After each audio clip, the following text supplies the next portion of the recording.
Dental treatment after oral cancer treatment. नमस्कार, मैं doctor Yogeshwar Shukla, cancer surgeon Bhopal से। आज हम बात कर रहे हैं एक ऐसे विषय पे जिस पे पेशेंट हमेशा कंफ्यूज रहता है। कंफ्यूज क्यों रहता है?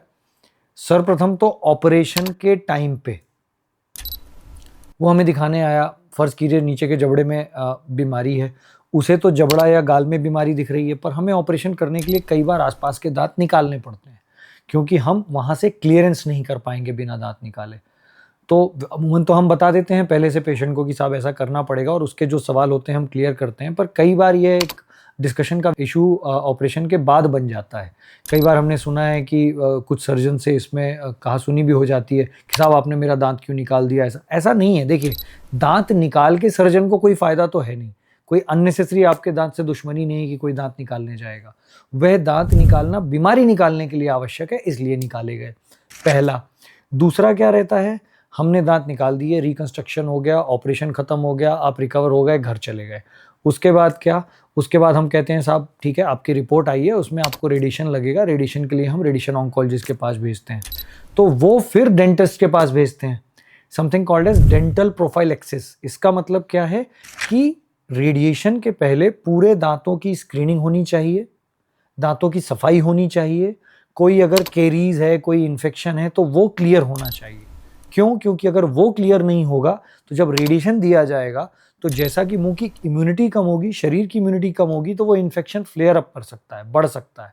दांत से वो इन्फेक्शन हड्डी में जा सकता है और आगे चल के आपके लिए एक बहुत ही कष्टदायक रिजल्ट हो सकता है। इसलिए ज़रूरी है, ना कि इसलिए कि वो किसी अपने स्वार्थ के लिए आपके डेंटल ट्रीटमेंट करा रहा है। तीसरी बात आती है कि ठीक है, आपने डेंटल प्रोफाइलेक्सिस भी ले ली, आपने रेडिएशन भी खत्म कर लिया, 6 महीने, 4 महीने या साल भर बाद आपको कहीं दांत में कोई दिक्कत आ रही है, आप डेंटिस्ट के पास जाते हैं। डेंटिस्ट क्या बोलते हैं? नहीं, जैसे ही आपकी हिस्ट्री पता चलती है कि पहले आप अपने ट्रीटिंग डॉक्टर से ये लिखा के लाइए कि साहब आपका हम डेंटल ट्रीटमेंट कर दें, या करें तो किस हद तक करें। फिर पेशेंट कंफ्यूज होता है कि साहब मेरा इलाज तो पूरा हो गया, मेरे डॉक्टर साहब कहते हैं कि सब ठीक है, और ये डेंटिस्ट मेरे को मना कर रहे हैं इलाज से। फिर वो हमारे पास आते हैं। देखिए, होता क्या है, मैंने जैसा कि पहले भी कहा कि रेडिएशन के बाद मुंह की इम्यूनिटी, हड्डी की, गम्स की इम्यूनिटी कम हो जाती है, ब्लड सप्लाई कहीं ना कहीं कम हो जाती है, तो जो हीलिंग पावर है वो भी कम हो जाती है। अगर हीलिंग पावर कम हो गई है और हम उसमें कहीं कोई हस्तक्षेप करेंगे तो हो सकता है वह घाव भरने में ज़्यादा समय ले, या घाव ना भरे, या घाव नासूर बन जाए, या हड्डी में इन्फेक्शन हो जाए, जिसे हम अपनी भाषा में ऑस्टियोमाइलाइटिस कहते हैं। यह तक भी हो जाता है, ऑस्टियोरेडियो नेक्रोसिस बोलते हैं, वो भी हो जाता है। तो कहने का मतलब ये है कि इसलिए आपको डेंटिस्ट ने हमारे पास वापस भेजा है, यह समझने के लिए कि किस लेवल का हमने आपका इलाज किया था, क्योंकि वो हमें पता है। कहाँ कहाँ हमने रेडिएशन दिया था, क्योंकि वो हमें पता है, हमारे रेडिएशन ऑन्कोलॉजिस्ट को पता है। तो उस लेवल पे आज आपको क्या दिक्कत है? आप इलेक्टिवली स्केलिंग कराने गए हैं तो शायद हम मना कर देंगे कि अभी स्केलिंग मत कराइए, 4 महीने और रुक जाइए। लेकिन अगर एक्यूट इन्फेक्शन है, चीज़ें हैं, तो हम इवैल्यूएशन के हिसाब से, इमरजेंसी के हिसाब से शायद परमिशन भी दे सकते हैं। या हो सकता है कि पहले हम दांत निकालने के बजाय एंटीबायोटिक के लिए जाना चाहें।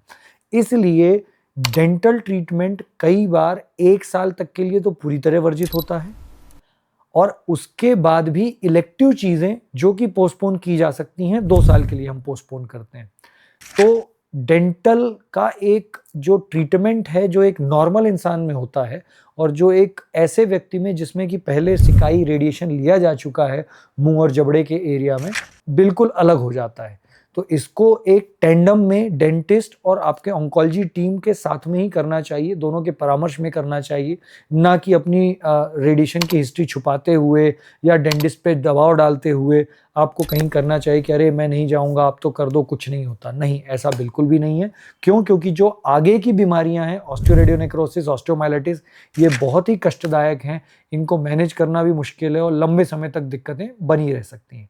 इसलिए कृपया करके जागरूक बने, सही इलाज लें और टीम से इलाज कराएं। धन्यवाद।